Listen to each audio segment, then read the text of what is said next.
Well, good morning, everyone. My name is Alexa, Operations Manager here at the BPM RIA office. We have a great webinar today, 7 best ways to negotiate with sellers and buyers with Anish and Taryn, our BPM RIA mentors here with us today. So just a couple quick announcements. We are raffling off 1 ticket to our 2-day quick start training that I'll give you guys a little bit more details in a bit, but I can go ahead and put the link to the quick start in the chat for you so you can kind of take a peek. This is going to be on May 21st and May 22nd. If you'd like to potentially win a 2-day quick start training ticket, go ahead and text the word quick start to our event line 954-800-6961. I will go ahead and put this in the chat for you guys in just a moment, and I hope you win. Good luck. All righty, here's just a rundown of what we have going on this month of May. We have 2 webinars next week, Tuesday and Thursday. We have DPI coming back for a new topic, how to invest your money in a changing market. You're not going to want to miss it, as Anish does have his own fund with DPI, and so does Taryn. So they're going to be the ones to really tell you what's going on there. So you're not going to want to miss it. They're definitely super educated in that area. Thursday, we have how to, sorry, yeah. So wrong so title. Thursday, yeah, we have a next Thursday. We're going to show you deals. We're calling it deals.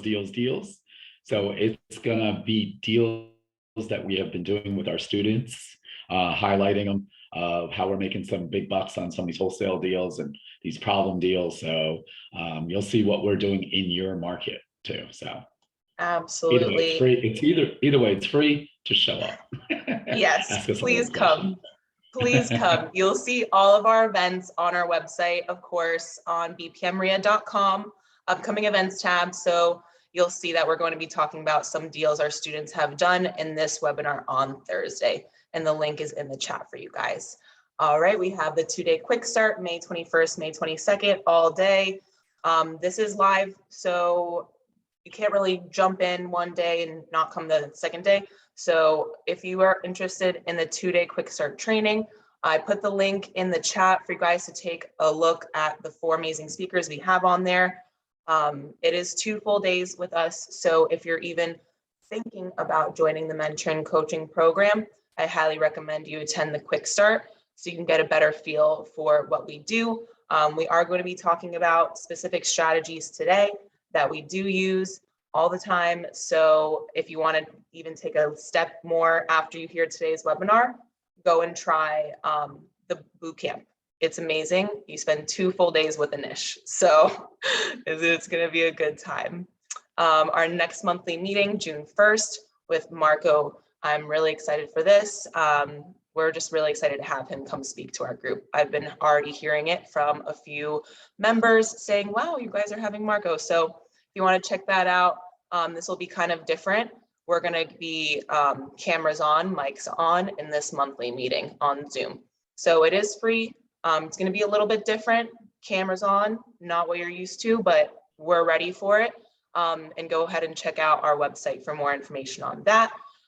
We have Florida Entrepreneur Law coming in again with their other attorney, Michelle. So if you'd like to hear from Michelle, she's going to get into securities and real estate investments. So go ahead and check out what she's going to be teaching.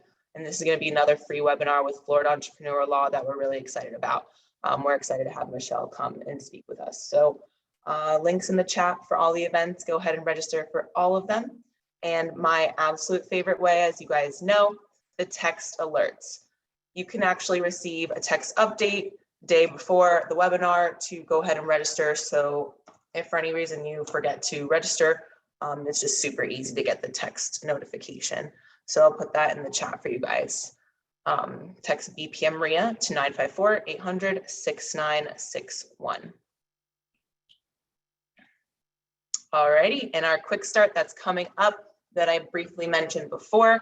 We're going to be going over all of these topics. We do have member pricing for the quick start, so our members will get a discount to this training.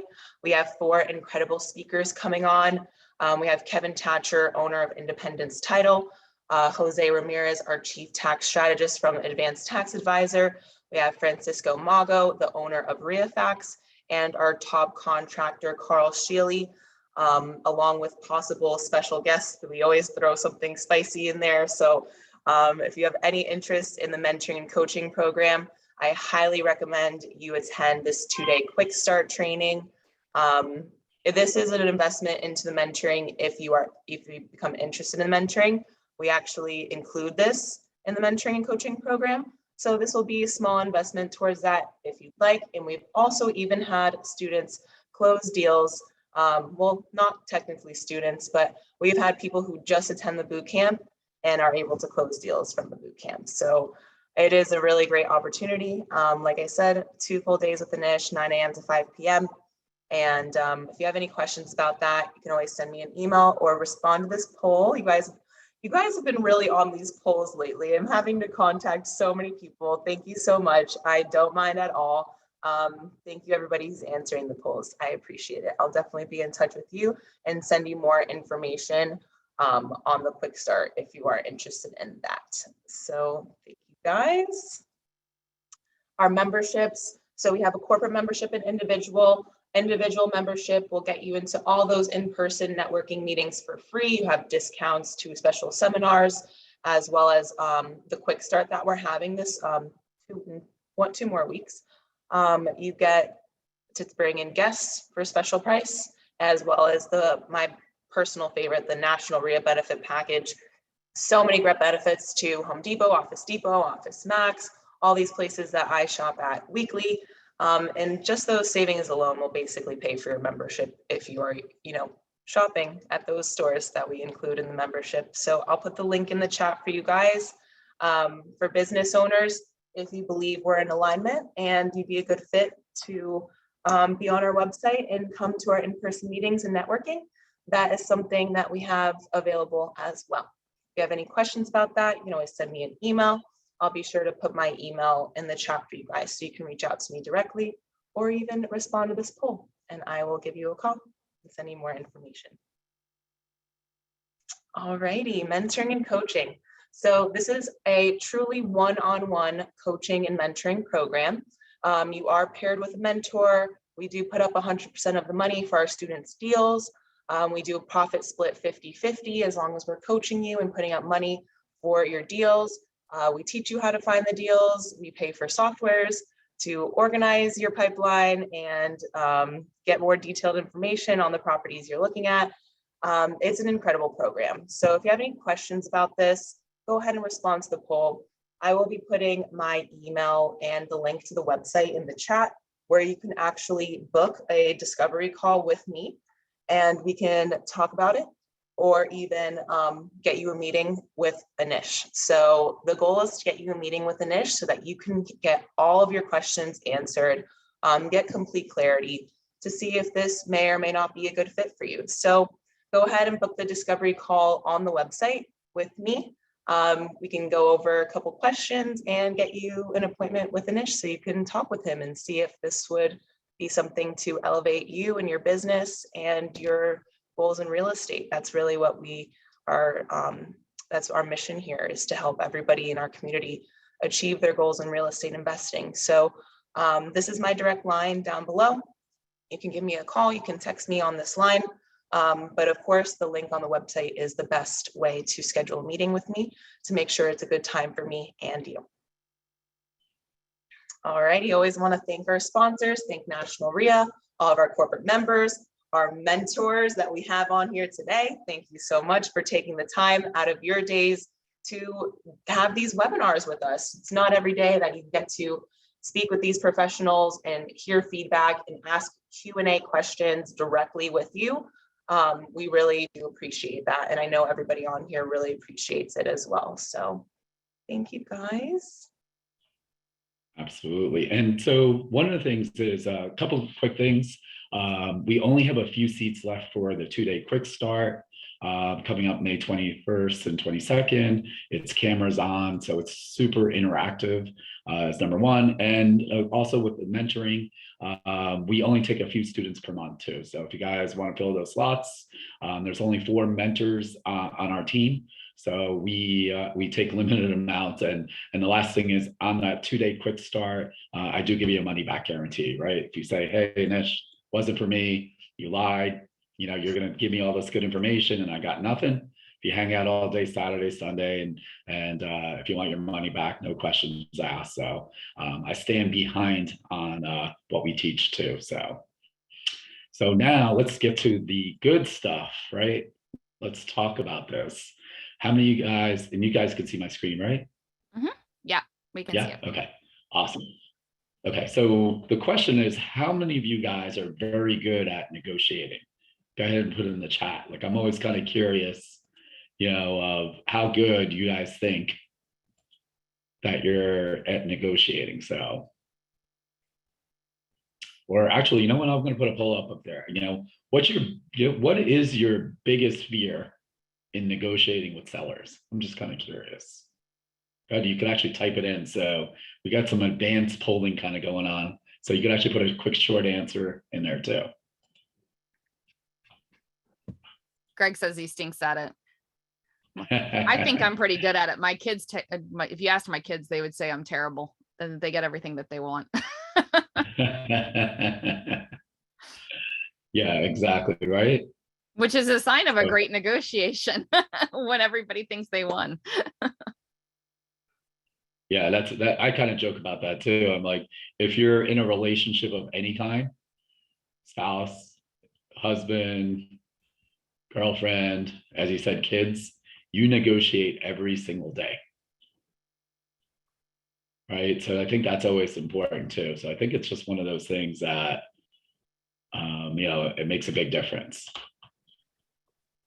So let's kind of like, right. And again, some house rules, guys.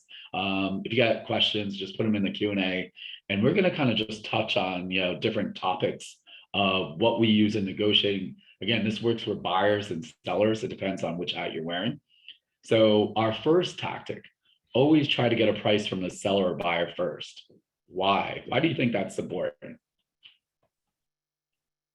And guys, this is going to be interactive. So we're going to ask you to put things in the chat so that we know you're out there and listening. So why do you think that it's important to get a price first, guys?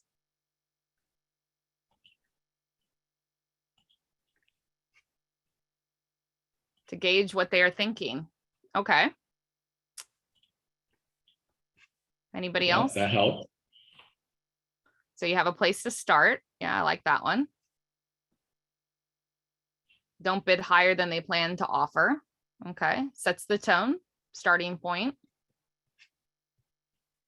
Overpaying. I really like that one. Make them feel in control. Right. These are some good answers. Yeah. So one of the things, right, why I think it's important is you're almost, what do we want to call it? Like framing? It's called an anchor. Right? Anchor. That's the better word. Anchor. So you want to actually talk about why? What do you think about anchoring? Why do you want to not be anchored? Yeah. So, I mean, as far as anchoring goes, right? You don't want to get stuck in a position. So I'll give you a great example. I told you guys at the beginning of the call, right? For those of you who I'm not a morning person. So I generally won't do negotiations at 8:30 in the morning. And I had somebody call me to purchase one of our properties at 8:30 and I answered. And because I wasn't really awake, he was like, hey, I've got a buyer interested. And I was like, yeah, if you can just give me, I think it was like 4:30, we're good. Right. And I anchored myself on that number. So now he went and he was wholesaling to another person. So he was a buyer, like representing the buyer. And he managed to eat away $15,000 worth of my profit because I anchored myself. And Nish heard about it all day. I was like, I can't believe I did that because I never do that. Right. because it puts you in a place where it's difficult to, how am I supposed to say, well, I really want to get 535 or 335 now, or 337 now. I can't eat into it because I've anchored myself. And it's the same thing with a seller or a buyer. If you're negotiating with the seller, you want them to say your point, because if you're saying, like some of you guys said, like a starting point, if I say, well, yeah, I think I can do 200. Well, maybe the seller was thinking he could do 180 and he'd be happy. And you just gave up 20,000. Yep. And this is key, like when you're working directly with sellers or you're selling your profits. Obviously, if you're looking something on the MLS, we already have a price that you're starting with. So you already have an idea of what's happening on, oh, I want X amount. I want $300,000 for this house. So now you can work with it, right? If you're wholesaling, you're going to say, hey, how do I make more money? So that's number one, right? If, sometimes, unfortunately, what will happen when you call the seller, hey, you give me the price. So you want to, again, try to push back on them to get the price first. So that's really great. So that happens a lot when you're cold calling, right? And you call them up and they're like, well, you called me, you give me an offer. And so Anish actually does, I learned this from Anish. It's a great way of using a little sarcasm and humor to kind of anchor yourself without being serious. Because if I turn around and say, well, I can do 200, I've already shot myself in the first. So what Anish does is he's like, well, if you want me to give you an offer, I'm give you $1. And he starts laughing. So they know that it's not a serious offer, but now you've just anchored yourself at $1 and you've put the ball back in their court to name their price. Yep. And that's one tactic that we've used. What's funny is, like, I hope none of our buyers, by the way, are watching this. They're gonna be like, oh no, you're gonna try that tactic on it. And we'll kind of talk about some of the things that we've done.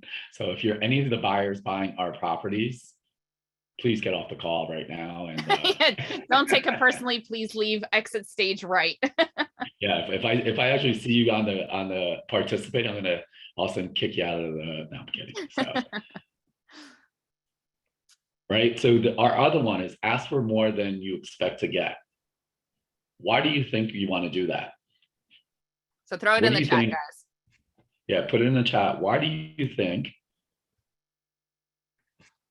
Right, they want, it could be, when I say ask for more than you expect to get, it could be closing costs.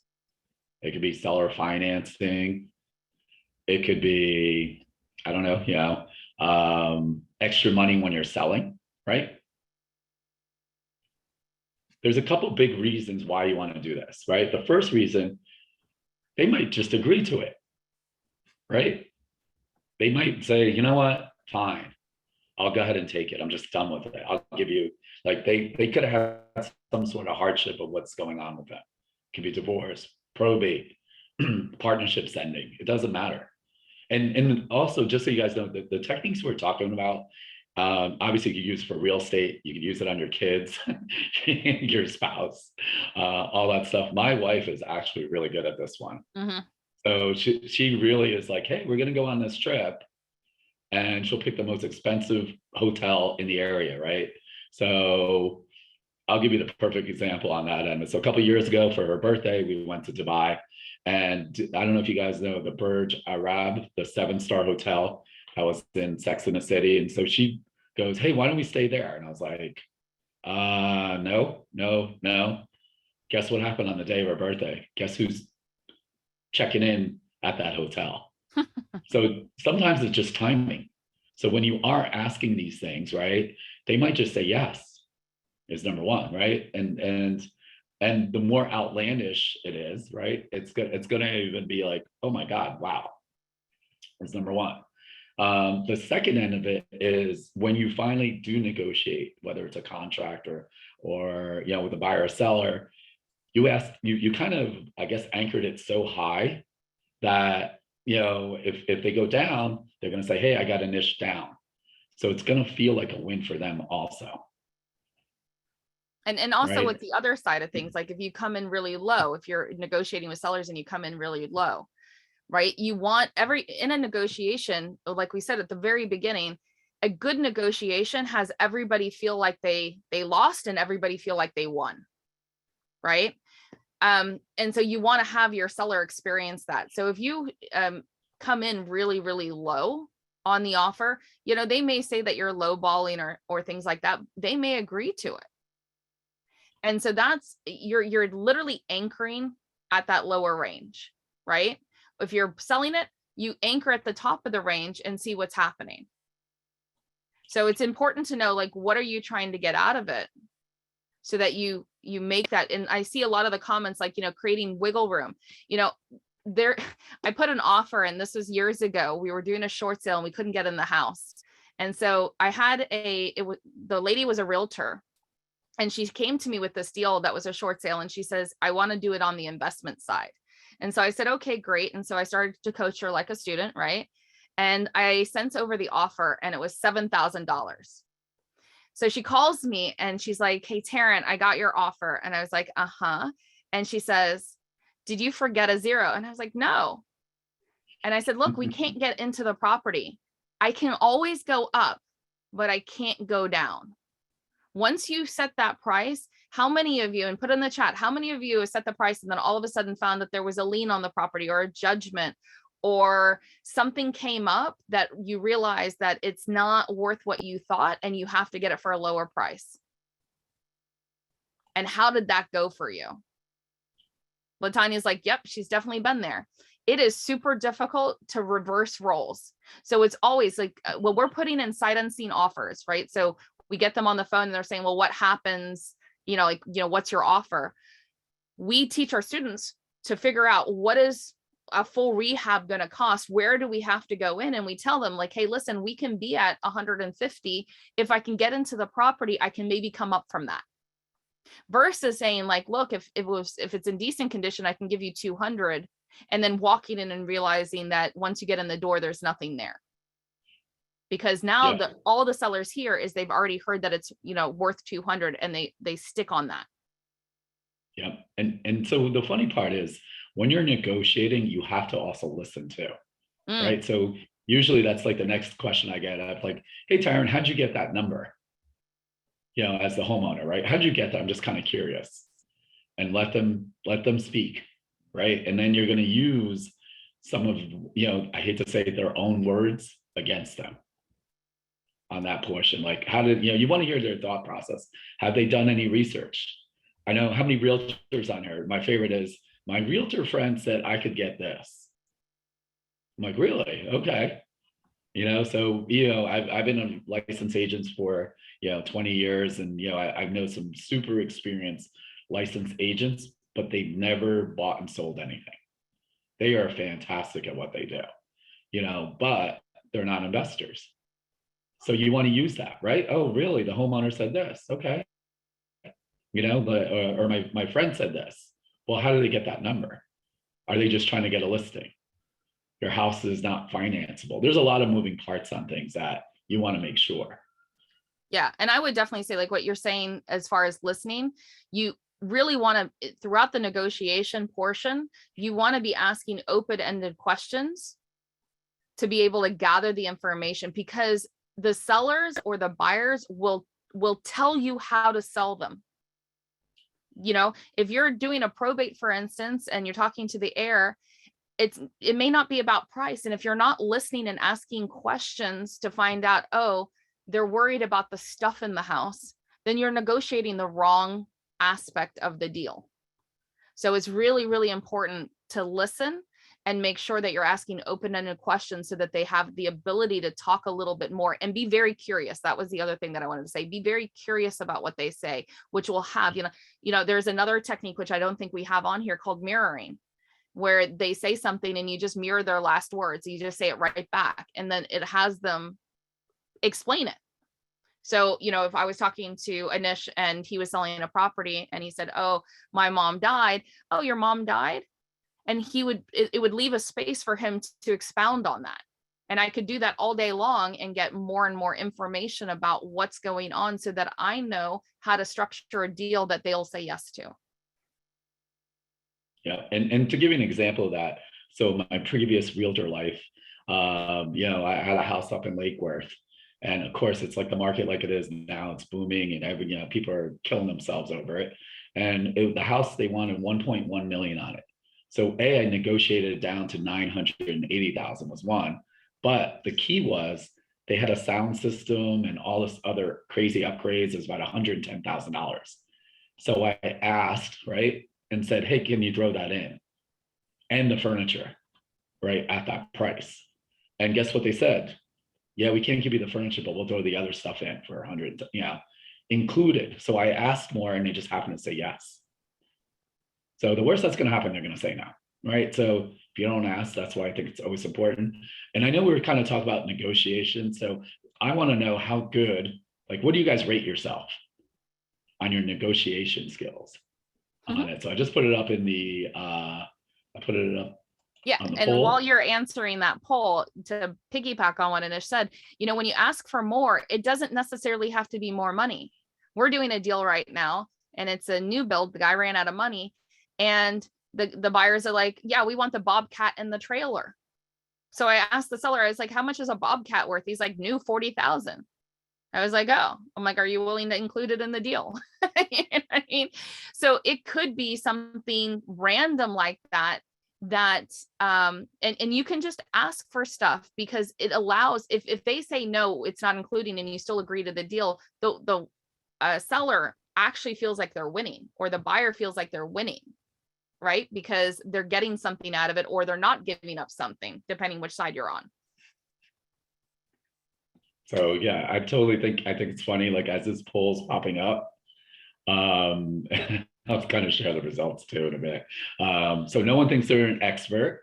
Fair enough. Okay, that's why you're here. We got about 30% of you guys are above average. Half of you think you guys are average. About 12% of you guys think are below average. And whoever is, I lose every single negotiation. Must be married. He's probably happily married because he says yes to everything. So they're probably married the longest, is what I'm guessing. Of those that say they're above average, right? The 30% of you say that you're above average. I'm curious to know how many deals you've done. Yeah, good question.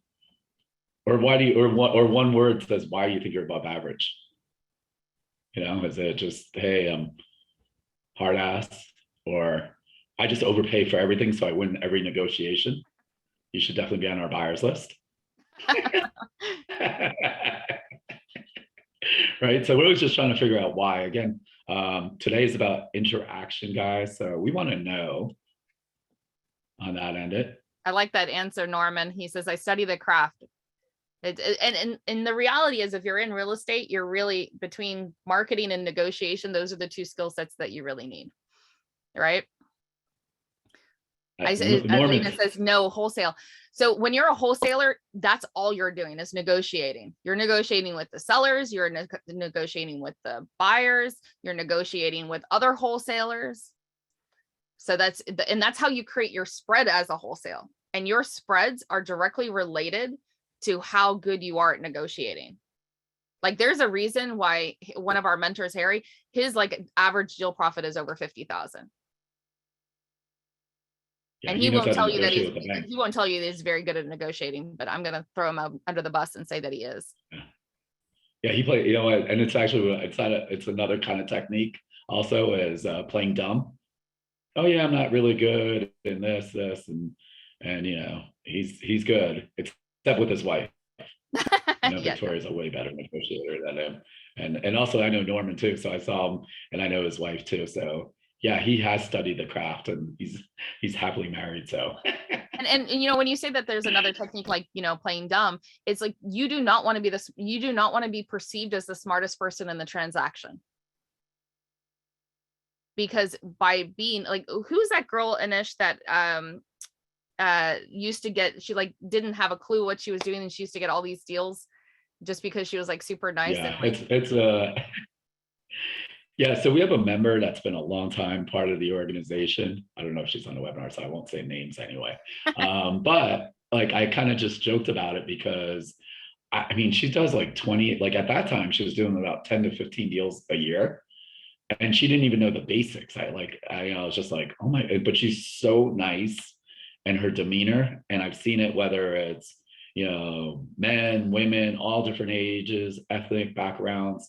Like they all want her to have the house at some crazy price because she was so likable. And then she learned those other skills too. So I even kind of joked about it. At one point she says, I feel like she's a mind reader too, maybe, because she's like, you're probably wondering how I get deals, huh? And I was like, oh my God, did I say that out loud? But no, she does really well too. And she's so humble. Like I would give her the house. After watching her, I was like, yeah, I'd sell you my house. Like, you're so nice. So why would you never say yes to the first offer? What do you think is important about that? So throw that in the chat. Yep. And I promise you, I always use this in my parenting skills. Mom, can I go to my friend's house on Saturday night? No. Because I want more information. So they've learned that they could, and then what I'm training them, really, without even realizing, I'm training them to always expect to know and not let that be the end of the negotiation. Well, they're actually using that technique. I hope they're not on here. They're probably using I'm going to ask for way more than expected, right? Yes, that is definitely, they Kevin see me says no room negotiate to and they picked up negotiate. things. Yeah. So there's a couple things, right? Like number one, if you say, yes to if you make an offer on anything and you say yes, what happens? So did I freeze for a second? No, well, you're kind of freezing. But so the best way to describe this, right, is if you were to sell something on Craigslist, right? Let's say you were going to sell a car and it was $10,000. You put it up on thing and you're saying, hey, I'm going to sell this car for 10,000. And the first person that answers and says, all right, I'll give you $7,000. Now you were happy with $5,000 and they offered you 7 and you're like, yeah, that's fine. What shows up for you as the buyer? If you offered $7,000 for a car on Craigslist and straight away they were like, yeah, that's good. When can you bring me the money and take the car? What would you think? Do you think you got a deal? Throw it in the chat. Yeah. So Latanya says your offer was too low. Okay. What else? They were expecting less. Okay.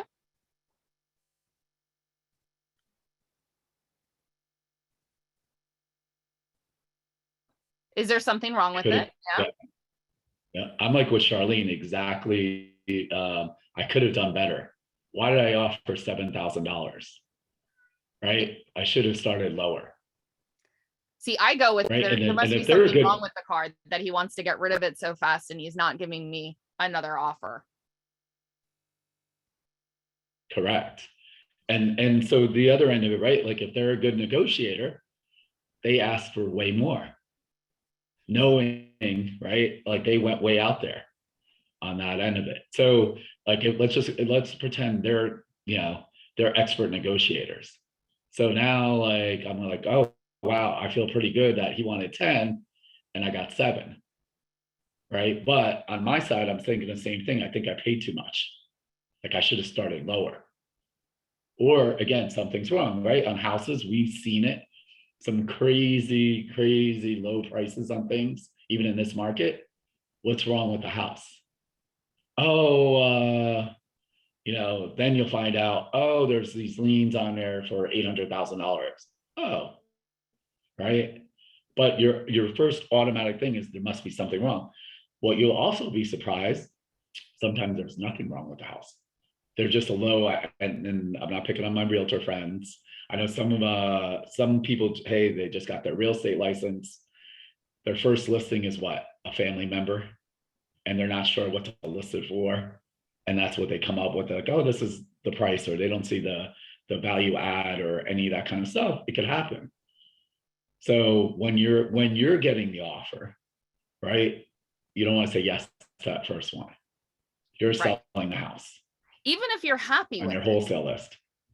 Yeah. Even if you're happy with that offer, like you could be happy with 7,000 for the car or whatever it is on the house, but you want to say no and try to get something else. That way, when they're like, no, the best I can do is $7,000. then you go, I don't know if I can do that. You know what? Let me talk to my wife. And then you okay with the offer. In the meantime, you're sitting there going, I just got $2,000 more than what I thought it was worth. Right. And it's the same thing with houses, whether it's, if you're selling the house, you want to, even if you're like over the moon, like in this market right now, people are getting, $50,000 over asking, right? You should still say, that's a great offer, but we were really looking for this, or, are they willing to waive their, like, there's something in the offer that you have to counter so that when you agree to the offer, they feel like they've won the negotiation. So one thing's like Taryn, and we'll go over a couple of those other strategies. She put literally in that conversation, there was 3 different strategies combined. So the idea is to learn these. We're showing you individual ones, but as you get better, you're going to start combining different ones to get what you want on that too. Only say yes. I do have a caveat to never say yes to the first offer unless it's from me. Take my first offer. I'll be happy. I don't think anything's wrong with it. I won't say I could have done better. My numbers make sense.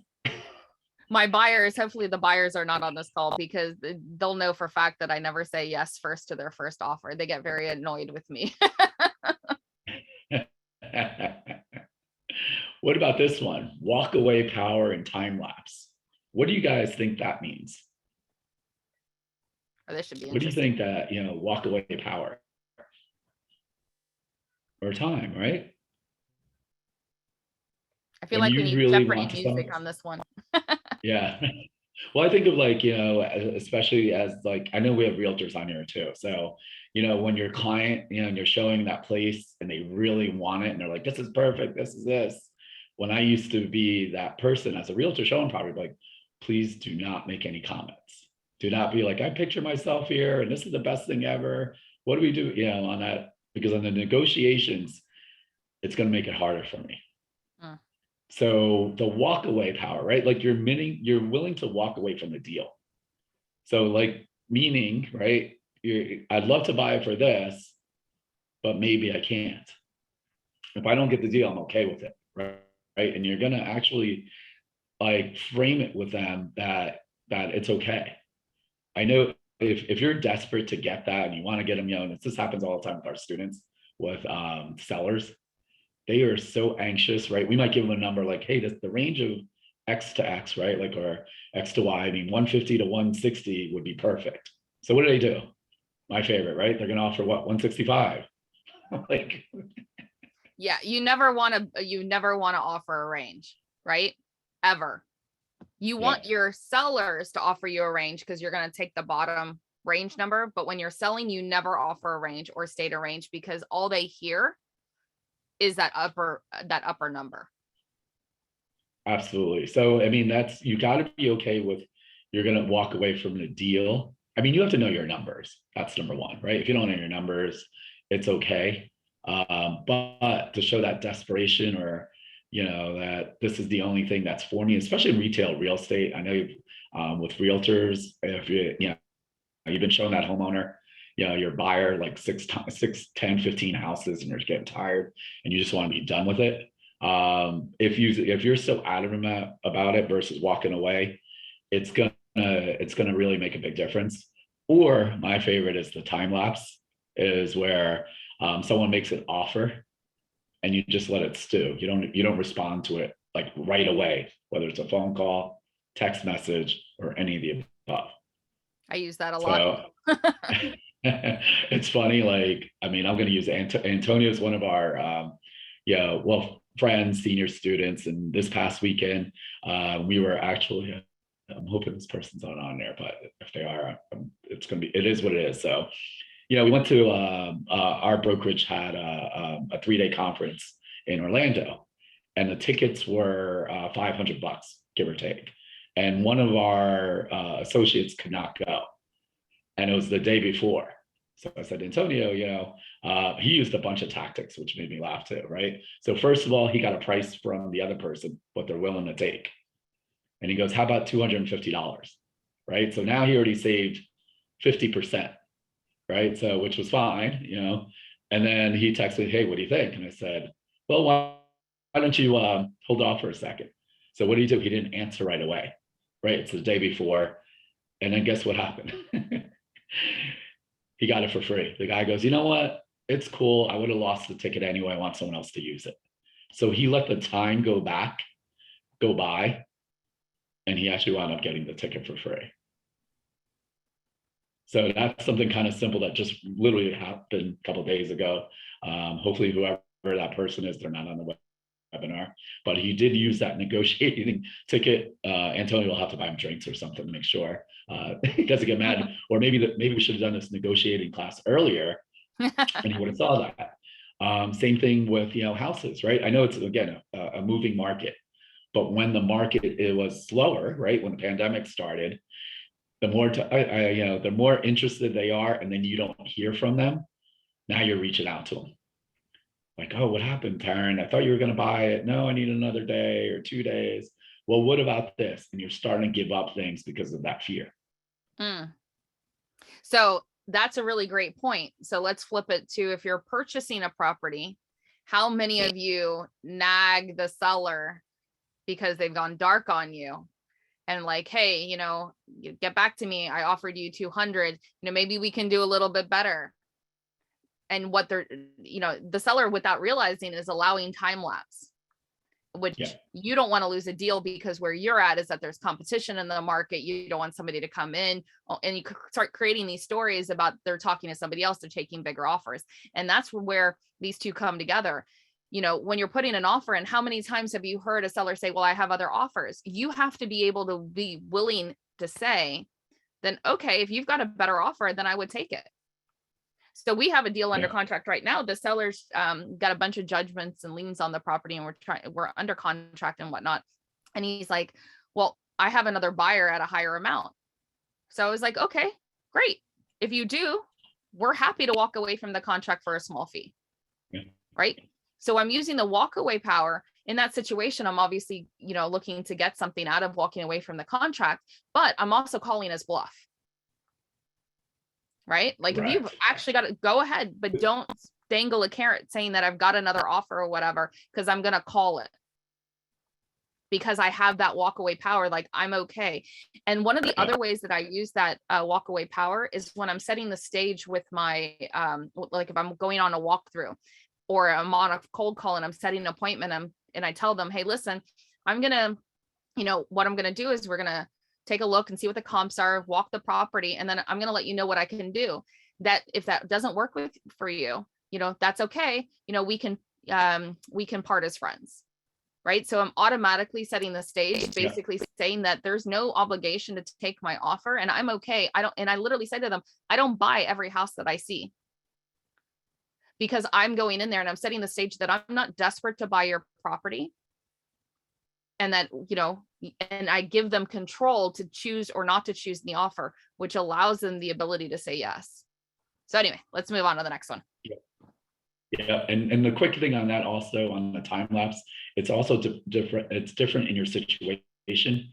If you're wholesaling and you're trying to sign it or double closing, you do have a time issue. We have deals that we've actually literally closed on them. So I have no time. Fine. You don't want to do it. That's fine. You don't want to buy it. That's okay. I already own it. So I use it back, towards them to really push it back. The other big thing in negotiations, right? It's great that, Tara and I are having conversations, but when you actually put it in writing, it becomes real, right? They are actually seeing that. Maybe that's what it's really worth. Versus there's so many people, right? I'll say, oh yeah, I'll just give you this. Well, yeah, let's put it in writing on a contract. This is great, especially for realtors. If you're working with, other realtors, I was telling them the same thing, put it in writing. So then you could disclose it to your seller. And now they feel like they have something versus I think I could get you this. It's the same thing on our wholesale side. Whether we're doing a contract, the B2C or an assignment fee, we always say we want to see it in writing. It becomes real. Yep. And it might not be in a contract. Like if I'm doing a seller, it would be a contract. If I'm selling to my buyers, it might just be a text message. right? Where I can go back Correct. and point to, hey, it's in writing. And one of the other things that I do in this kind of world, especially if I'm working with sellers, I'll put the contract in, but in the email, I'll actually unfold what that offer looks like in writing. Like, look, this is what the ARV is. These are the repairs. I'm going to pay, you know, $12,000 for a roof, this, and this. So as you can see, this is where my offer needs to be in the contract sitting right there, because I want to appeal to their logical nature, right? And unfold that for them so that they're more inclined to, you know, because if I just say to you, your house is worth, you know, ARV is 350 and I can pay 200 for it, most people are like, what? But if I can actually break that down, then they're going to be more inclined to be like, oh yeah, that makes sense. Right. So in this market, and you know, I'm gonna add. yeah. Go ahead. Yeah, go ahead. I'm sorry. No, I love the example that you just used, that 2 to 100 to 300. What I was gonna add is, right, they say, you know, they wanted 300, Taryn offers 200, and I'm the seller, and I say, you know what, no, Taryn, that's ridiculous. 300, I wouldn't take anything less than 270. Did you see what happened there by doing that? She already got a $30,000 discount without knowing it. So one of the best things that statements that I've made that have made the biggest difference inside of my negotiation. So I was walking a property, I did a triplex, and they had it up on the market for $399. And so we walked in and I was building rapport, and I said to him, you know, if we were to come to agreement, what's the lowest you would accept? Right. And he was like 350. And I dropped $40,000 in that one sentence.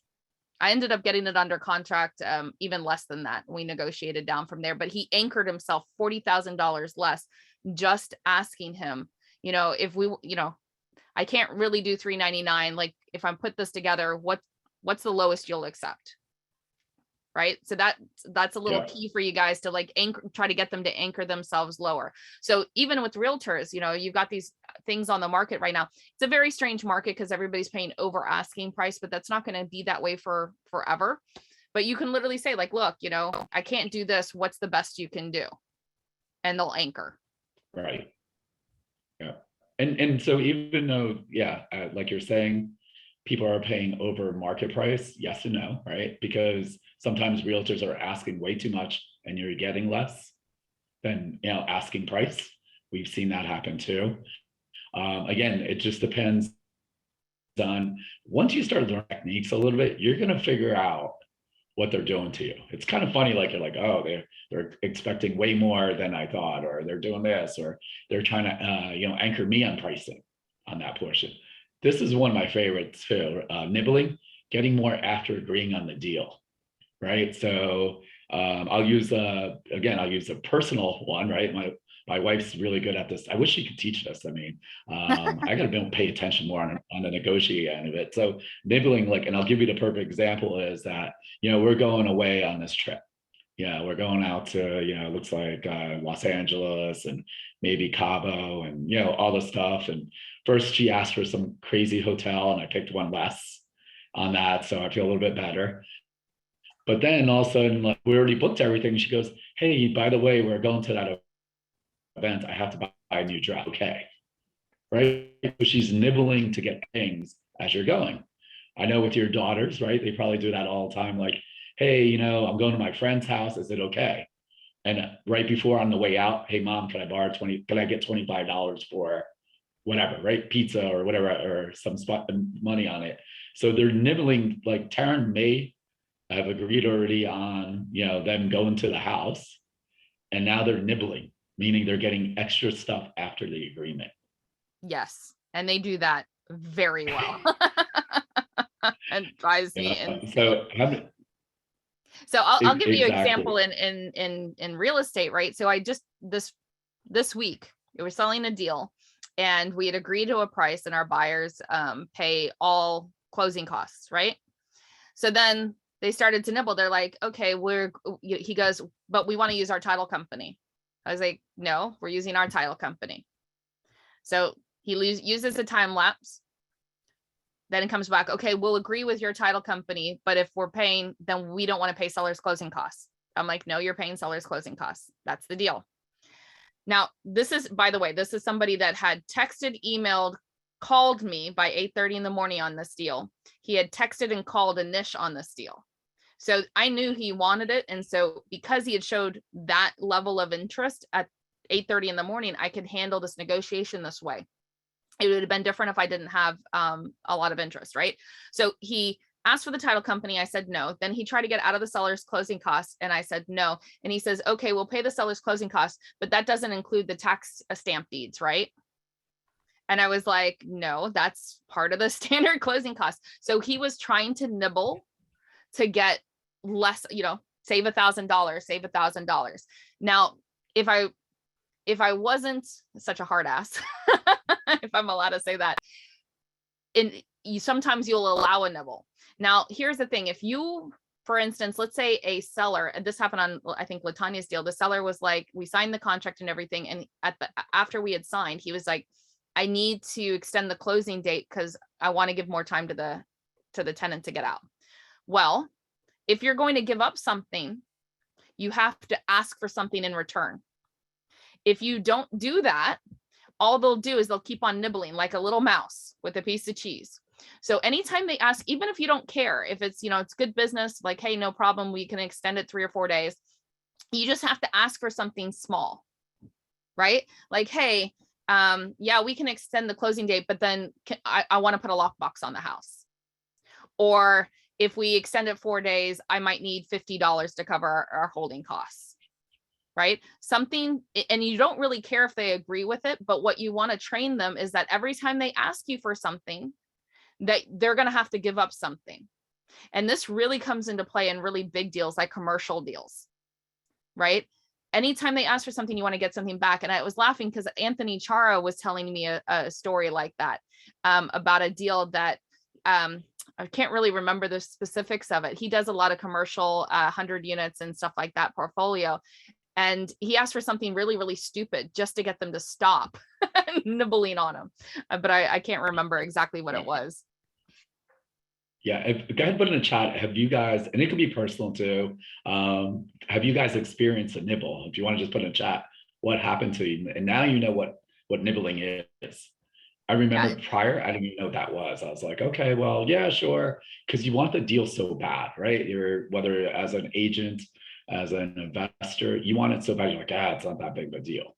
And what happens is it just sets up bad tactics down the road all the way through. So if you've worked with me, you'll notice I constantly ask for extra things. I'm always nibbling on that stuff. I do that with National REIA. I do. It makes me laugh, like these national speakers that we have. If you haven't noticed, or our corporates, hopefully not too many of our corporates are on here too. Why do you think they give away something for free? Because I asked them, right? I nibble like, oh, you're speaking with her. Hey, by the way, do you mind, can you give a lender credit, a closing fee, all that stuff. So I have them constantly, I'm working on them after the agreement. Am I going to say no to them? You don't have to, hey, do you mind? And it always works out. Yeah, Ranesh, that's a great idea. Or, we did that with REI Black Book. They did that Profit Dial webinar, and he gave 100 postcards for free to Kevin, or Kevin gave us, I should say, to all the people. So I'm constantly asking, and so I'm like, yeah, no problem. Yeah. So that's why whether it's member pricing, whether it's the national speak, there's always different things that we get, is because I'm constantly nibbling at her. Yeah, I'll add to that. So first of all, Latanya said like she's convinced all her sellers are serial nibblers, which is funny because I think you're right. And Jose was asking if after a nibble, if you put your offer in writing. Yeah, so this is considered like you've already agreed to an offer, and it may or may not be in writing. This is where they come back and they're asking for something. And yes, if you're dealing with a contract or something, it needs to be an addendum. Right? So buyer and seller agrees to a closing date of this, and seller agrees to reduce the purchase price by $50 or whatever it is. Right? So you were talking about like nibbling and asking for stuff. It's really, I used to work in a casino and I used to take millions of dollars from people. Right? And it used to drive me crazy because they would be at the table, they got, hundreds of thousands of dollars on this table. And they would say to the host, I want a limo for my son to go down to South Beach in an hour, or I want the penthouse suite. And I always used to think to myself, my goodness, these guys are so entitled. It used to drive me crazy. And what I got is that they were just asking bold requests. They just asked for stuff. So, the reason why this brings me up to nibbling is you literally could just ask for stuff with no thought or consideration that they're going to say yes or no. Like Anish is, in my opinion, he's a master negotiator. So he has nothing about it. He'll ask the corporates, hey, listen, I need you to do this, or I need you to show up on a Sunday for 2:00. Can you do that? With nothing about them saying yes or no. And when you really get that you can just ask for stuff, like my one buyer, like, hey, listen, I want the Bobcat and the trailer. Like, I'm selling you the house.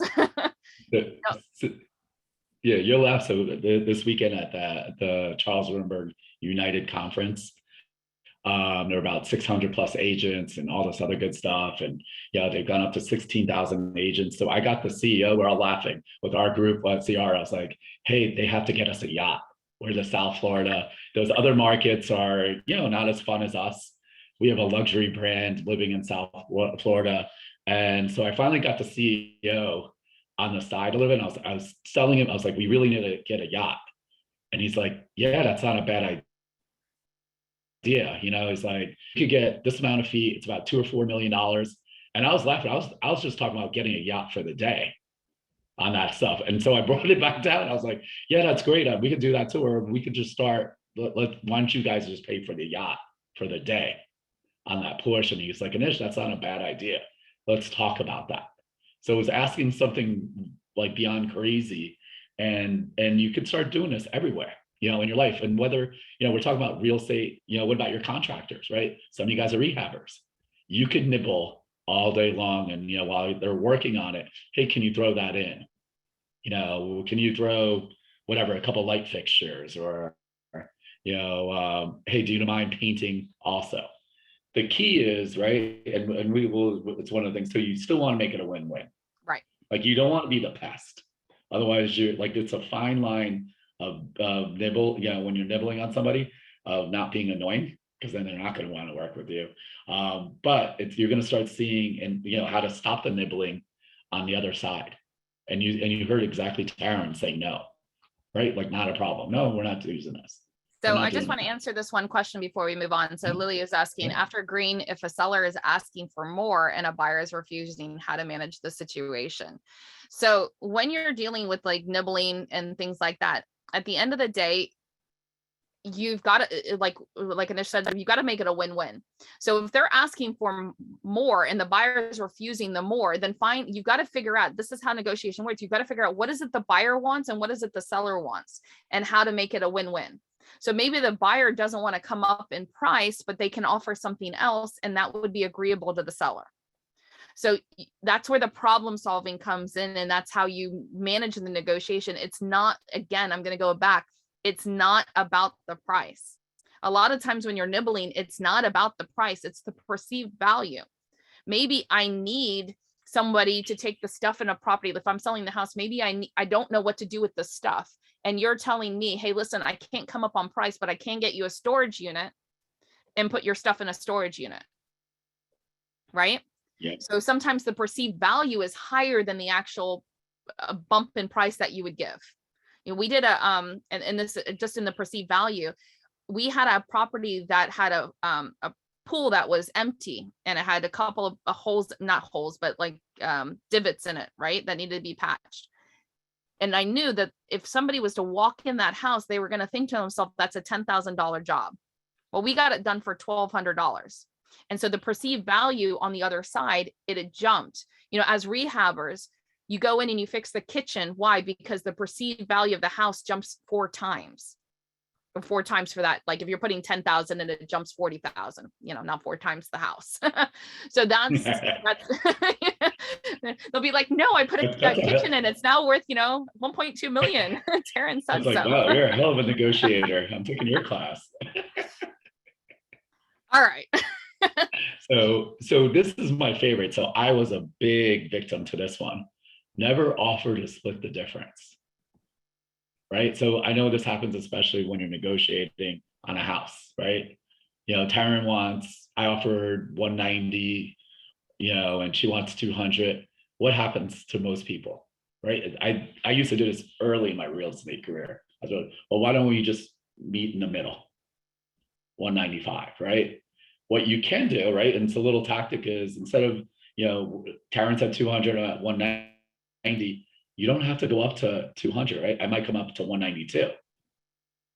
Right. And what happens is like, they're like, no, it's 200. And then, now I could go, or I go up to 193, whatever the numbers. Now I may split the difference. So from 192 to 200, it's 196, not 195. I already made 1,000. Or if I went up to 194, I tried it again on her. I was like, all right, Taryn, I could probably go up to 194. And she's still at 200. And then we're finally, and this is vice versa, that you could split the difference depending on who you're, the buyer or the seller. So halfway would be 196. So if I was a seller, that's how I would have worked it. The other way, as the buyer, you could push it down. So or they might say yes again, just because they might not want to split the difference and like, okay, I'm fine with it. Definitely. And that goes back to like really anchoring and so forth, right? So now you've got your two margins, you're in that range, and it's like, how do we come to an agreeable amount that we can both agree in? If you split the difference, you've already given up. So you want to, again, chunk out a little bit and have them, hopefully they haven't done any negotiation tactics and they're looking, because if they're looking like, oh, if we're at 190, 200 and they don't know about this, in their mind, they're like, we'll sell for 195. Right. So if you're at 192, now you're going to get it for that 193, 94 mark, because now you're so close.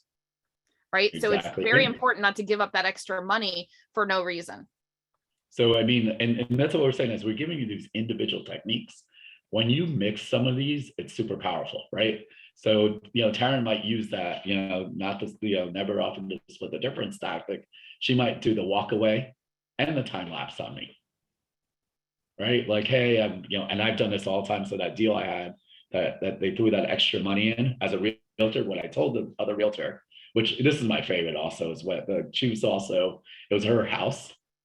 And so it was her husband and their house. And as the realtor, they're going to save the 3% commission. But she told me I asked open-ended questions. So I knew that they needed that money to finish a project in Minnesota, the cash. So she told me all that stuff. So I got to know up front what was happening. And to be able to actually, I pinned it when I said on the walkaway, I said, look, it's your house and another house. They like both of them, but I think this is a better fit for my client on your house, Taryn. And you seem great, and I could tell that you need the money for this, and your life's on hold. What do you think? Right? And then she talked to her husband. They came down. Then I asked for more. I nibbled, right? I asked for that extra stuff for $100 and some thousand. I got that, and then I said, well, I'm still not sure. Let me see, because now they're really liking the other house. And I gave them a time lapse. So I waited them out for a day or two. And they're finally convinced, can we just get this done if I do this? And so I used multiple techniques at the same time. Yeah. And I will say, when you start to use these techniques, it's really uncomfortable.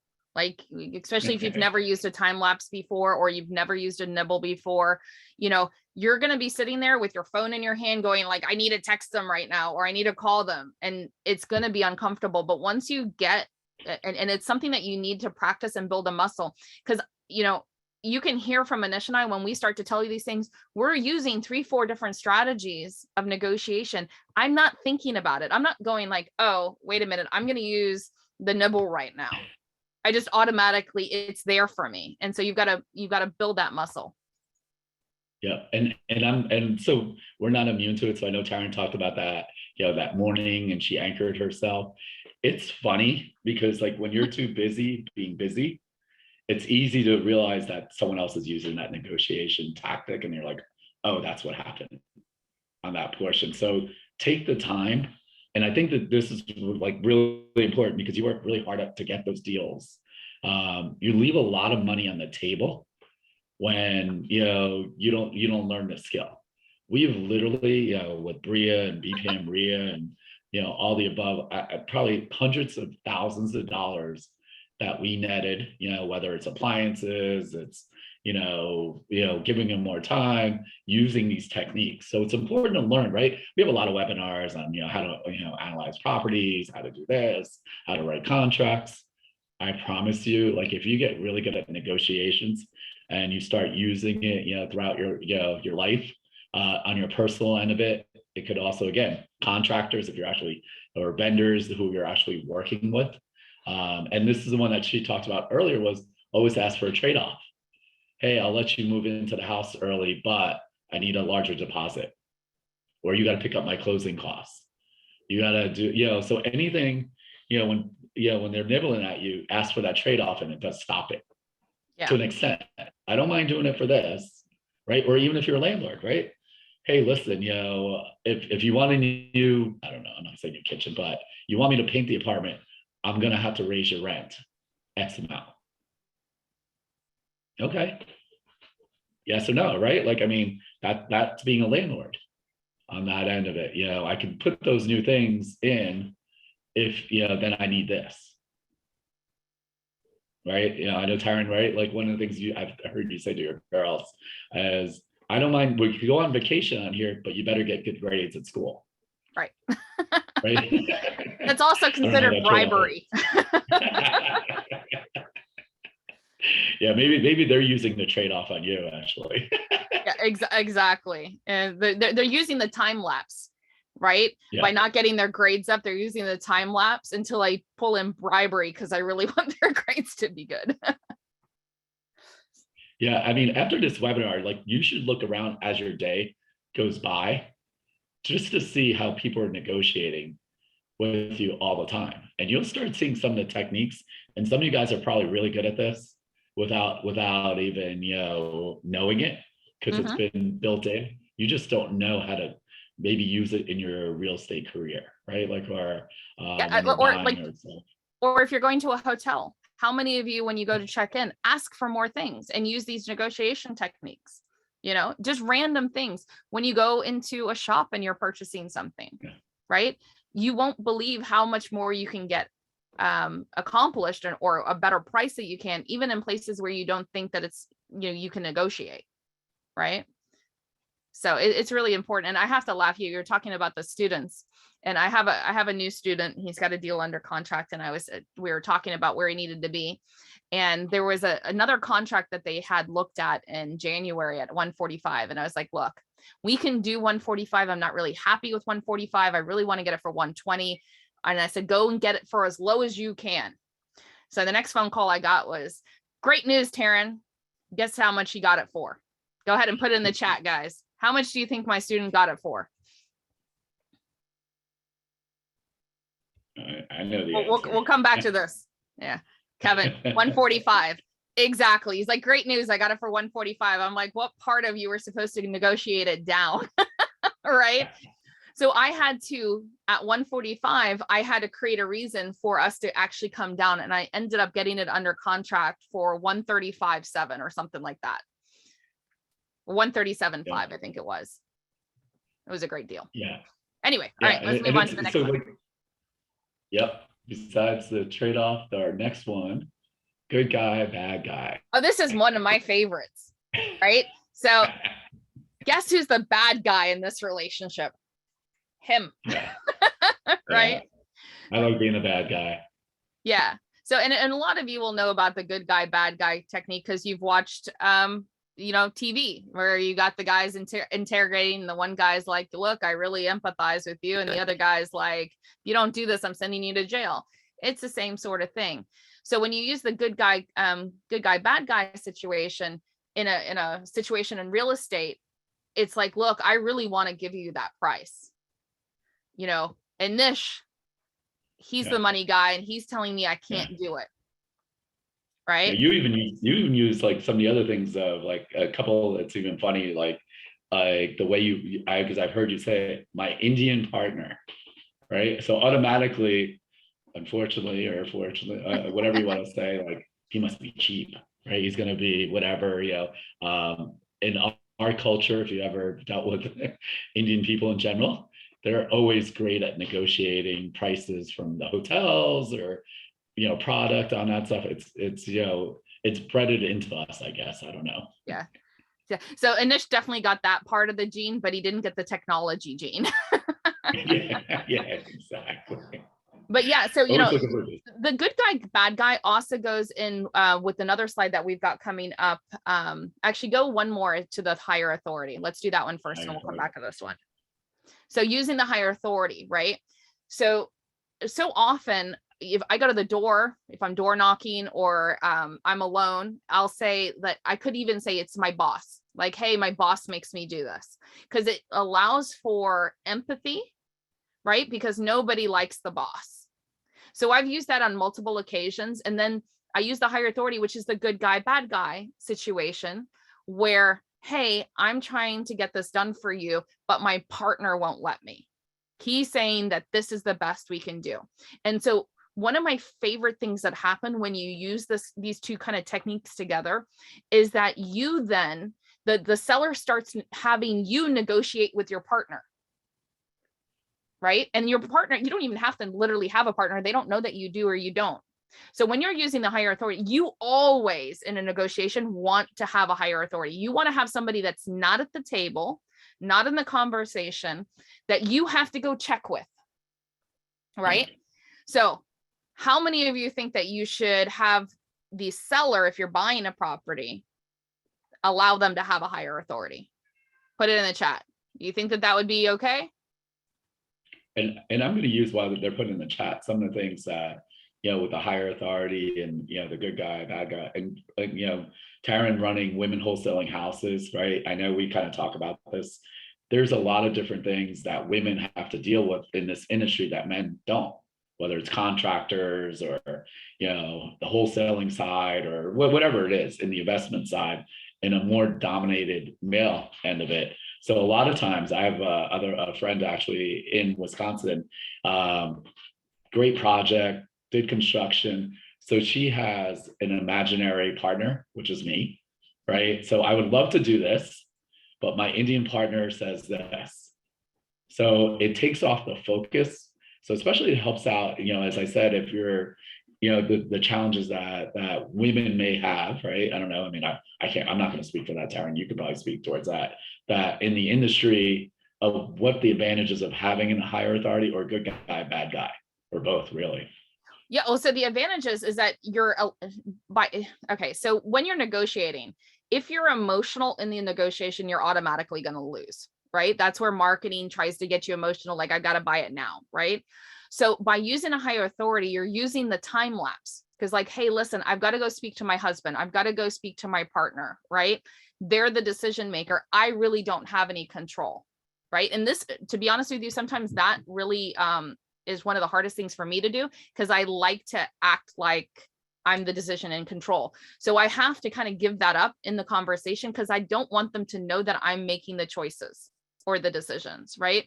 So that's the real benefit, is that you get to go away and now you've got them stewing on this offer and making them desperate. So I saw a couple of people are like, yeah, you all said that no, the seller shouldn't have a higher authority. So the way you avoid that is you don't have the conversation unless they're both there. So you'll ask the question like, hey, listen, if we can come to an agreement, are you able to accept the offer today? And then they'll have to say, well, no, I'm going to have to run it by my wife. So what about we do this? I'm going to go back and I'm going to run my numbers. And then why don't we get you and your wife together? And I'll tell you what I can do. And again, if it doesn't work for you guys, no problem. We can part as friends. I'll let you know some other options that you can use, because I don't buy every single house, right? That's how you kind of work it in such a way so that you take away their ability to higher offer. A lot of people, sellers will be like, I've got to check with my wife, and it's a stalling technique because they don't actually want to say no to you, right? Directly. Yeah. They would rather ghost you or go dark on you or text you, oh, it's not going to work for us, because they want to save face. So you want to take that ability away. And you also want to do the takeaway, like, hey, it's okay to say no to me. Because at the end of the day, you want them to be able to say no to you, because that way, when they say yes, it's a real yes, right? So the thing with the higher authority and the good thing, when the seller actually negotiates, I had a deal that we were negotiating, whatever. And I was like, listen, I am trying to get you this price, you know, Anish, he's saying no. He's like, this is the best we can do and all the rest. And she's like, look, and I knew the motivation, right? So it's very important to know exactly what they're looking to get out of the deal, right? So I knew the motivation. She's like, look, see if you can get them up to 216. And I knew at that moment that I had her, right? Because if she's having me negotiate with my partner, I can come back and say like, look, Anish can't do, you know, he said, no, he can't do 216. This is what we can do. So it's a really powerful technique when you control the negotiation like that. Yep. And so what I'm going to do is let's go back to the other one. We kind of actually even talked about this also. You'll have to do better than that. So Taryn kind of talked about it earlier. Whatever they offer, you'll have to do better than that. You might be able to squeeze an extra. This works great with sellers, or not sellers, our buyers when we sell to them. Hey, I want it for $200,000. And we might be okay with 200. We might have put it out for 195. We always send it, you'll have to do better than that. Okay, fine, I'll do 202. Okay, right? You just squeeze an extra $1,000 or $2,000. The worst they're going to say is no. Just one simple sentence. Exactly, you know, and it, you know, I remember, and I mean, we're going back years now with a conversation with Anish. We were trying to get a buyer up on a property, and we were close. We were about $5,000 off, and he's like, he coached me on it, and he's like, okay, Taryn, this is a $5,000 conversation. Right. So I went back to the realtor and I had this conversation. I managed to get $500. So apparently I was only worth $500 in my conversation at that point. This was, I think, my second deal ever. But that's really when you're doing these kind of things. If you can just say that one sentence and make an extra $1,000 on your deal, like, hey, that's a big ROI. You know, so sometimes, you know, I won't say you'll have to do better than that. I'll say something like, you know, you'll have to be closer to asking. Right. In the meantime, I have no other offers on the table. Right. And then the way that you handle the sentence that I use for sellers is that, you know, are you saying, if they're saying like, look, I need $100,000. Right. And so I'll say to them, like, so you're saying if I can't do 92,000, we can't do business. And then they'll go, oh, no, I'm not saying that. So I just anchored them a little lower. Right. And I'm trying to gauge how flexible they are on that price.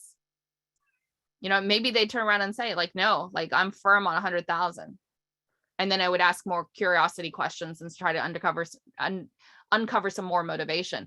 But that's the way you use it on the seller side, because you can't really say to the seller, you know, hey, I want to do, you know, I want 100,000. And as a buyer, I'm going, you'll have to do better than that. And they'll be like, what? So that's the way I frame it on the seller side, is like, look, you know, are you saying that if I can't do that, we can't do business? Just to kind of gauge that motivation factor. Yeah. And like the way more advanced techniques. So we're using some of those negotiation tactics that we've kind of gone over, but then we also add in creative financing. So it really, you know, we did a workshop not too long ago, or a webinar, Taryn and I, about creative financing. So imagine using negotiation and creative financing. It kind of goes hand in hand as you start growing your business. And I promise you, you're going to see a massive increase in your cash, or the money you're making, by really learning all this stuff too. So I think that's really a big important thing to learn on skills. I know we want to learn real estate, we want to learn things. And one of the things is, it's funny because that's how this webinar came up, because our students asked us, like, how do we negotiate? I'm a terrible negotiator. I'm like, again, I see you have kids, you negotiate every single day. I'm not saying you win on those, but correct. Yeah, just be careful not teaching your kids these things, because they will use it against you. And so here's the one that like I used to miss out on, is to congratulate the other person after the deal. So when we're working with wholesalers, right, or maybe your seller has a couple properties, right, or they're buying properties from you. You want to congratulate them, because why? We're like, oh, Taryn, you know, it's great that you got the deal done, that we got the deal done together. because it's a good feeling, right? It's a win-win for both of us. She feels like she won. I feel like I won. Indirectly, also what you're doing is I hate to say it this way, but you're setting them up for the next deal. And, or vice versa, right? They're going to say, hey, I really like working with Taryn. She's fair. She made sure we both won. So I always think that's always pretty important in that portion. And I would definitely say that this is probably one that I'm not great at doing. However, because I do sell, I've been working a lot in dispositions in the last year. And so I'm selling a lot of our deals on. And that is something that has made the biggest difference with my buyers, saying, oh, thanks. And some of the coal wholesalers, like, hey, thanks for letting me work with you. That was great and whatever. And so there are particular people that I'll call up and say, hey, listen, I'm about to blast out 3 other properties if you want to take a look. Right. Because I like working with them because they use that technique on me. Right. So that's the great part about really looking and studying, because there's always another level of negotiation for you to get to. There's always going to be somebody else that's smarter than you at the table, right? So just knowing when it's being used on you so that you know how, because there's ways to counter it, right? There's different strategies to counter different things. If they're going to use the higher authority, maybe you're going to counter with a time lapse or the power to walk away, right? So you want to see how these things fit in with each other. So I'm curious, because we're about to finish up now, in the chat, which one of these techniques that we went through today do you think that you're going to look at implementing in your life, or is the most interesting to you? Yeah, and be careful the nibbling. And I'm laughing because I just thought of, when people are also interested in our coaching program, you should see how much they try to nibble.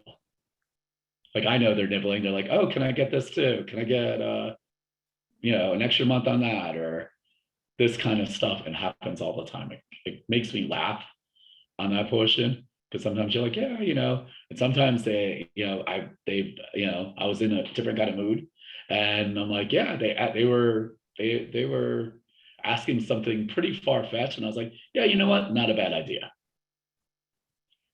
That's awesome. It's interesting, like everybody has different answers. So I see quite a few higher authority, some nibbling, anchoring.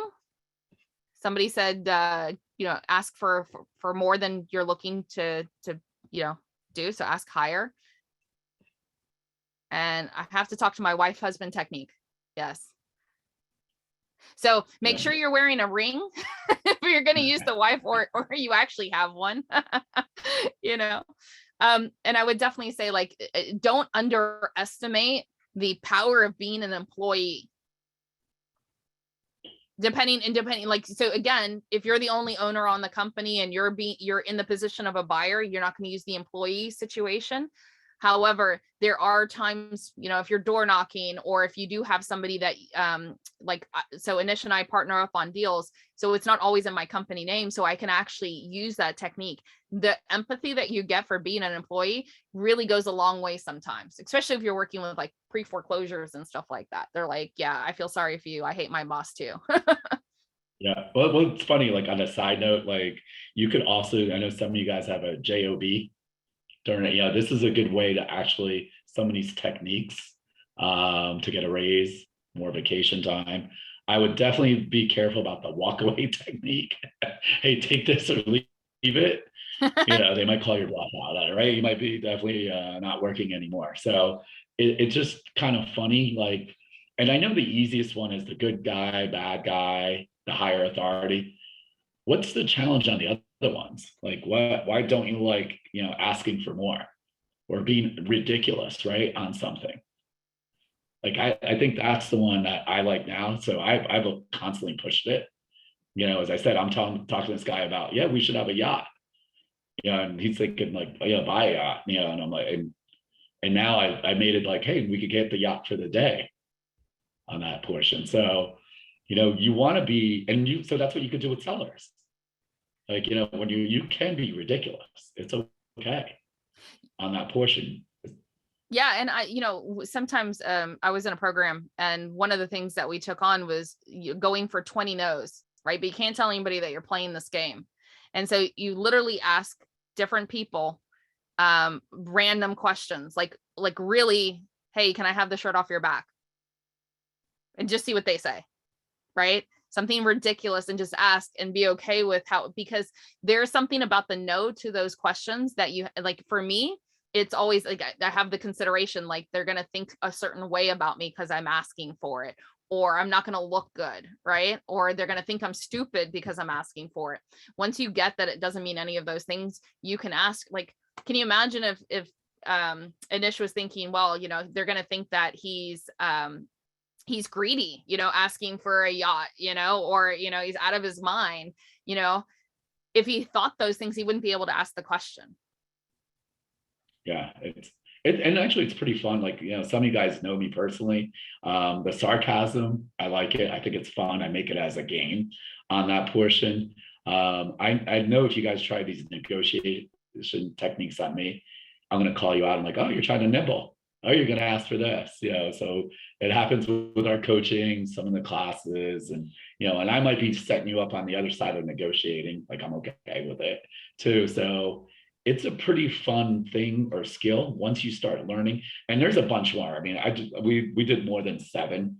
When we were coming up with the presentation, I was like, oh my God, this could be like a whole day of, yeah, like these are like the top. Actually, we did more than 10. The top 10 that I like, you know, versus there's so many more on different ways to do it. And again, you could learn how to do this with your kids, your family member. I don't know. I hope that hopefully there's not too many husband and wives or boyfriend girlfriends on this webinar. They're gonna be like, okay, I know you're doing this. We might have caused a fight. Yeah. And if you are a husband and wife, I challenge you, if maybe your other spouse isn't on the call, Alexa was mentioning the mirroring technique. I challenge you tonight just to use the mirroring technique. Just repeat the last few things in a uptick voice, right? Like, oh, hey, you want me to do the, hey, can you do the dishes? The dishes? And Yeah. see what happens, right? Just the last little thing with a little uptick, and see how they respond to it. Because that one little technique can help you undercover motivation in a seller or a buyer. Like, you want the bobcat in the trailer? Yeah, because we're going to use it to, you know, like, it'll extend the conversation. Yeah, and even on that deal, which makes me laugh, that was the offer. That's what our buyer was asking for. And I was like, what? I've never had anyone ask that. Can you throw in the trailer in the bobcat? It's like, wow, that's really ridiculous. And then our partner actually asked him, he's like ready to throw it in, which I was like, what? I had 2 buyers ask. Really? Yeah, 2 buyers. And the second one, I was like, no, it's not included. And so they're like, okay, we'll still take it. I was like, okay. That being said, I hope to see earnest money in shortly. Yeah, I mean, hopefully they're not on here either. So they're like, oh my God. So somebody asked, I just want to answer the last question before we finish up. He says, how do you get buyers as a licensed agent and not be perceived as a buyer's agent when sending them on market deals? I'll let you answer that. Yeah. How do you what? I'm sorry. How do you get buyers as a licensed agent and not be perceived as a buyer's agent when sending them on market deals? Well, the first thing is you disclose, right? That you need to disclose. So for my agents, definitely disclose. That's what we have to do. But there's a couple things, right? I offer, because we do this all the time, meaning I'm licensed and we have agents, and I'll let you keep both sides of the deal. So I put them as getting both sides of the commission. I make more money on the deal. And so it's the same thing. If any of you agents have pocket listings or, you know, something like that, I will make sure you get the 6%. You could keep my commission, or even before it's listed, I'll pay, you know, pay the 6% or whatever it is. Either way, so that if there's more money in the deal, I'm not worried about squeezing everything. Because remember, I want to make it a win-win. I want to make them feel better. What it does is now that agent's going to send me more deals. And that it'll change versus, hey, and then it goes right back to, again, right? Like, I'll be easy to work with on that portion. So you'll see a lot of times that, you know, prices and everything, or that selling agent. But I like also sometimes you do a couple of deals with them, they'll say, hey, you know what? I know we're not getting as much, but I know Anish closes. It's drama free. I don't know this other person. Yeah. And so I would definitely. Yeah, and then the other side, because it really depends where how you're operating as, are you purchasing the property or are you bringing a buyer into a deal that's on market, right? So if you're bringing a buyer in, and you can do the things that Anish said, or, right? Because if you're giving up the commission, you're going to negotiate your fee with the buyer, right? Or add it onto the price. So on market deals are a little bit more difficult. Like, to be honest with you, if we're doing an on market deal, we're actually getting it under contract around 20% off of the list price. Because otherwise, when the buyers come in, they're like, well, it's on market. In most cases, this is a very strange market right now, but they're like, it's on market. I'll just wait for the inspection period to end. So we have to have it at a price that we're willing to close on it in order to sell it to our buyers. An off-market deal, like if you're a licensed agent and you've got buyers, like you can take our deals and put it in front of your buyers. And then what we do is we do a joint venture agreement. So, but don't think that you're going to get your 3%. Especially if you're negotiating with me. I'm just putting that out there. Everybody comes and like, well, I want to make my 3%. I'm like, that's great. You're not getting it on this deal. So there's a lot of different ways to work with if you've got buyers that are paying cash or looking for deals to negotiate while you're a licensed agent. And we have, actually, to give you an idea, so some of the realtors, like I have, he's bringing a buyer and they're actually okay with it, like not making anything because they're getting the listing after they fix it up. Yeah. So I've seen some realtors do that. Say, look, Anish, it's okay. I know the numbers are too tight. I can't make any on this, but they're guaranteeing me the listing. So indirectly, they're building their listing business, which I thought was pretty smart. He's like, look, they would have, used somebody else. I can't find, they're still getting better price, which actually showed them more value, which was kind of cool because then they show that they really have the best intentions for their investor. So same thing, like I'd feel great if you were a listing agent and you said, look, it's okay, I'm not making this. Absolutely, take the listing when we're done. So for the realtors trying to build your listing side, it's a pretty cool technique, which I've seen a couple of realtors do with our properties. Yeah, and it's all part of a negotiation. The listing agent we used in Louisiana, I promised him the listing if he would go over to the property while my contractor was there to make sure that the work was being done. Right. I was like, hey, listen, this is what I need. If you do this for me, I'll give you the listing at 3%. Right. So again, negotiation, like to end everything, the negotiations and all of these techniques are great. The only way they work is if you're really listening and asking open-ended questions to try to find out what is motivating and what's important to them. And I'm going to tell you that 90% of the time, it's not the price. There's something else that is a stickler. Otherwise, otherwise they would just throw it up on the internet and on the MLS and they would get a realtor and they would just sell it. Right. There's always something else in the background that's causing, maybe they haven't completed probate. I just got a property where the person has another person on deed and that person's passed away and has no heirs. And he doesn't know how to sell the property to be able to get his money out of it. So I'm solving that issue for him. Right. So solving problems, listening and asking open-ended questions makes the negotiation and the techniques that you're using more effective. Absolutely. So I know we have a winner, Alexa, right?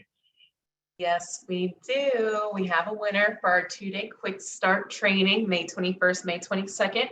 So mark your calendar right now. Drum roll. Alrighty. Our winner is Olga B. Congratulations.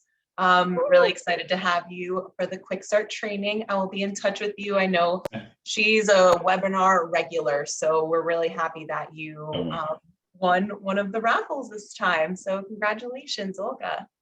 I am laughing because so Olga is also a Charles Rubenberg agent, and I spoke to her about an hour ago before the webinar, and she's doing some pretty cool stuff up in Palm Beach. How funny. That she actually winds up winning. So, and Olga, by the way, if because I know she's experienced, you could always give it away to a friend or family too. So if you can't use it or on that portion, because I know she flips houses and does pretty well already too. So that is really funny, actually. Awesome. The other thing I'm going to kind of also ask is, Alexa will probably send you an email, a thank you email. If you could start giving us hopefully a 5-star Google review, what you're getting out of our webinars. It really helped us out to kind of get the word out there. And, my email, I know, or you could email Alexa. If there's any topics that you guys want that you said, hey, it'd be great if we learn this, try it out, negotiate with me, right? And, I'll probably ask for a trade-off on that negotiation. But no, something out there. So, yep, Wayne's saying I'm nibbling again. He's on to you. Yeah, watch out for you guys on that stuff too. So pretty funny, actually. It's good to see you, Wayne, by the way. But yeah, that would really just help us out. And that, you're right, I am nibbling on that portion. So just, give in, make it a win-win, and make sure you give us a 5-star Google review. And maybe one thing that you got out of this, also make sure you join our Facebook BPM RIA site. We're also cash buyers too. So I've been getting some messages. Are you guys still buying? Are you guys still doing this? We have a 10,000 plus cash buyers list.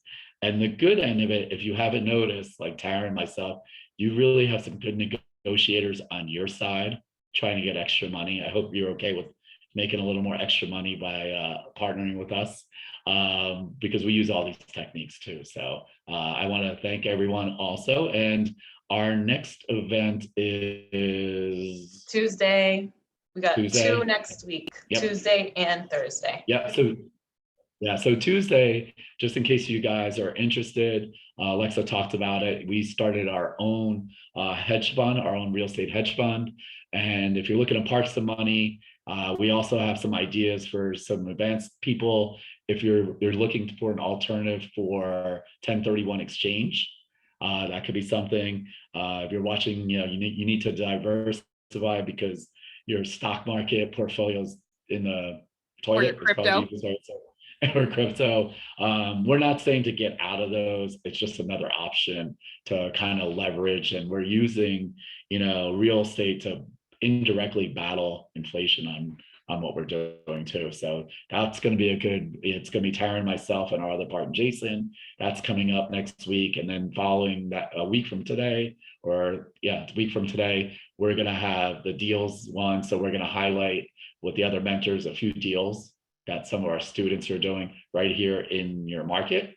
And that way you can really kind of definitely don't want to miss that one. Definitely don't want to miss it. Some of the deals that I'm dispositioning right now are very, very interesting, and you'll learn a lot. Absolutely. Taryn, any last words you want to give our audience? I always have last words. No, I just, thanks for jumping on today, and engaging with us in the chat. It's sometimes it's, difficult to have these things when, I can only stare at a niche. So thanks for letting me know you're out there. It makes my energy go up in the morning.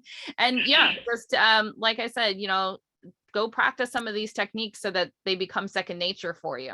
And always, I think my final word is always be careful when negotiating with a niche. Well, actually what I'd like to hear down the road, if hopefully you guys are part of the Facebook group, if you use any of these techniques and it works, I would love for you guys to put in our Facebook page which technique, and if it works, how did it work? Because we like to hear this feedback on the stories, and crap, I might learn something too. Like, oh wow, they use this one, that one. So for us, we want to make sure you're winning and you're getting a lot of value out of this. Too. So, all right, guys. Awesome. Well, great chatting with you guys, and we'll see you next week. Have a good weekend. Have a great day. Thank you, guys.